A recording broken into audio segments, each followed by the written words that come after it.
Welcome to Buddha TVS academy. இன்றைக்கி நம்ம என்ன பார்க்க போகிறோம் அப்படின்னாக்க உமன் ரிலேட்டட் ஆக்ட் தான் பார்க்க போகிறோம். இது எல்லாம் பார்த்தோன்னா உங்களுக்கு before independence and after independence பற்றி கொடுத்துருப்பாங்க. இல்லை ஒரே ஒரு ஆக்ட் மட்டும்தான் தேவதாசி பற்றி கடைசியாக நம்ம இண்டிபெண்டன்ஸ்க்கு அப்புறம் கொண்டு வந்திருப்பாங்க. மீதி எல்லாமே முன்னாடி கொண்டு வந்தால் வாங்க பார்க்கலாம்.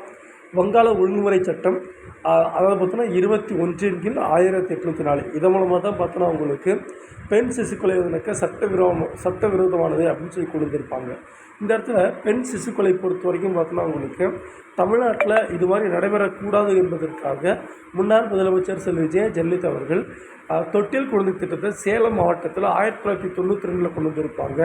அந்த பார்த்தோன்னாக்க முதலமைச்சரின் பெண் குழந்தைகள் பாதுகாப்பு திட்டமும் கொண்டு வரப்பட்டது. அடுத்து ஒழுங்குமுறை சட்டம் 17/1829 சதி என்னும் பழக்கம் சட்டவிரோதமானது என்று அறிவிக்கப்பட்டது. இது ப்ராப்பராக 1861 காலகட்டங்களில் இந்தியா முழுவதும் இதை அமல்படுத்துறது யாருனாக்கா விக்டோரியா மகாராணியார். இதை இந்தியாவில் நடைமுறைப்படுத்துறது யாருன்னு பார்த்தோன்னா உங்களுக்கு வில்லியம் பெண்டிங் பிரபு. காரணமானவங்க பார்த்தோன்னா உங்களுக்கு ராஜாராம் மோகன் ராய் மற்றும் வில்லியம் கேரி. அந்த மெட்ராஸில் பண்ணது யாருனாக்கா லூசிங்டன் அப்படிங்கிறது தான் பண்ணியிருந்திருக்காங்க, ஞாபகம் வச்சுக்கோங்க.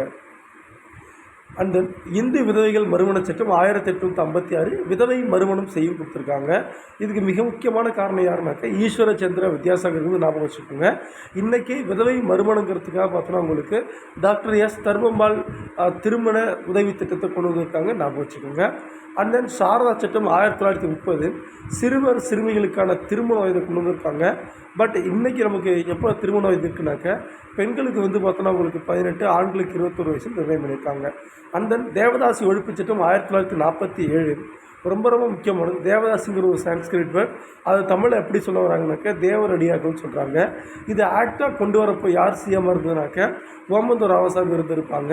இது கொண்டு வந்ததில் மிக முக்கிய பங்களிப்பு யாருக்கு இருக்குனாக்க முத்துலட்சுமி ரெட்டி அம்மையாருக்கு தான். அவங்க தான் 1930 சென்னை சட்டமன்றத்தை கொண்டு வந்திருப்பாங்க. அண்ட் தென் இதுக்கு பின்னாடி இருந்தது யாருனாக்க மூவலூர் ராமாமிர்தம் அம்மையார். அவங்க ஒரு புத்தகம் எழுதியிருப்பாங்க, தாசிகளின் மோசவலை அல்லது மதிப்பெற்ற மனிதர் புத்தகம் எழுதியிருப்பாங்க. ஸோ ஓவராலாக பார்த்தோன்னா உங்களுக்கு கிட்டத்தட்ட ஒரு 6 முக்கியமான ஆக்ட் இருக்குது, ஞாபகம் வச்சுக்கோங்க. கண்டிப்பாக இது எக்ஸாமில் கேட்பாங்க. தேங்க்யூப்பா.